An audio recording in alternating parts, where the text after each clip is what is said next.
Hey guys, so today I'm starting my bread starter. As some of you might know, I'm a pastry chef, and up until today really, I was a flight attendant, but of course because of coronavirus and all that fun stuff, a lot of us are out of work, but that gives me a lot of time, so that's great because then I can start my bread starter. So if you're one of the people under quarantine or you know, you got a lot of new time on your hands, making bread is a great thing to kind of like center yourself, and also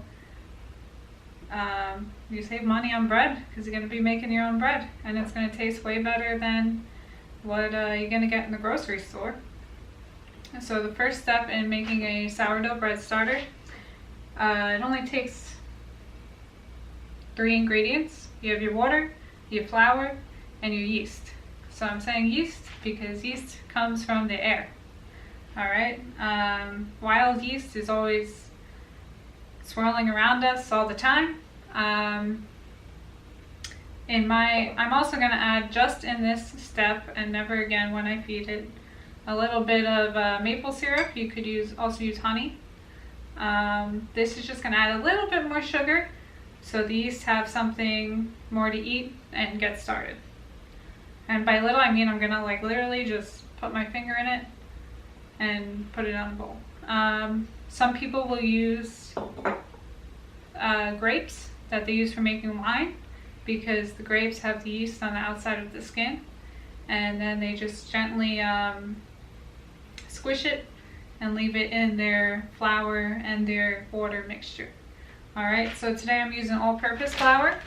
I prefer the King Arthur brand because it's grown in America, but also the quality of this flour is great. I remember I used it kind of when it was first getting popular in pastry school, and the protein content was just way higher than the other flours that people were using in my class, because when you make your first bread starter in pastry school, it's kind of like the project where in high school where you take your kid home and you take care of it, because flour, a bread starter, is just kind of like having a pet. Alright, so I'm going to put half a cup of water. I'm going to weigh everything. So I'm going to use half a cup, which should be 4 ounces, but you never know. So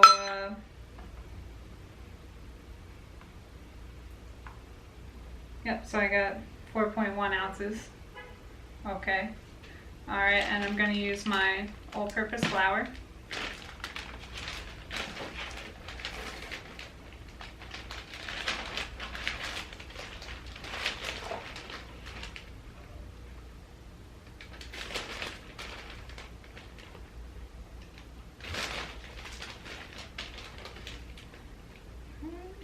Seven, 8, just going with 0.2, so I'll have 2 4.1s. Makes sense, simple math.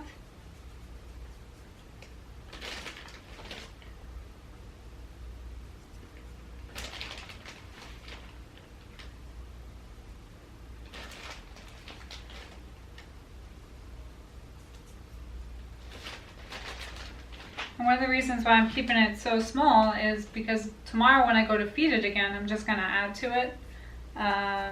Normally you would cut it in half and use the other half for baking bread, or getting rid of, unfortunately, if you're not baking bread that day. But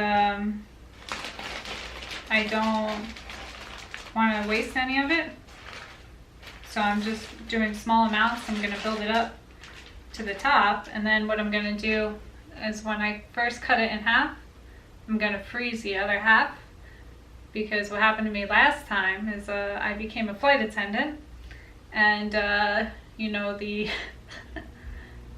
people at home were I'm like, oh, can you feed my bread starter for me? Yeah, sure, no problem.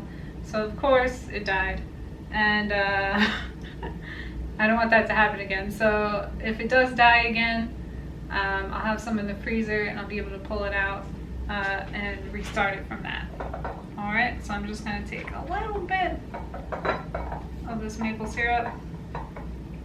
I'm going to mix it with my hands. You know, you might be looking at this and being like, why is she doing everything with her hands? I mean, you could do this with a spatula, but a spatula can't feel anything, right? You have no nerve endings in your spatula. So when it comes to feeding your mom, you want to make sure there's no clumps of flour. So if you mix it with a spatula, the spatula can't feel if there's clumps of flour or not. Alright. So I'm mixing it. It just looks like a mess. Alright. Looks like, you know, flour and water. Right?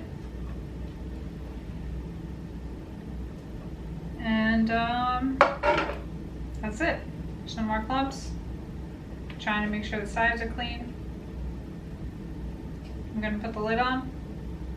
Come back tomorrow. I'm going to leave it out at room temperature because I'm going to be feeding it every day for the next 2 weeks. And try to make a video every day, track the progress, show you how to feed it. So hopefully you'll make a starter along with me. Before I go, most important thing is that you name your starter. It's good luck to name your starter. Starters are also known as moms, right? Because they're the mother of all the bread you make. So in honor of that, I'm going to name this one after my mom, Anne. So Anne's looking pretty good right now. Hopefully tomorrow she'll be nice and bubbly. And that'll be the yeast at work. So see you tomorrow.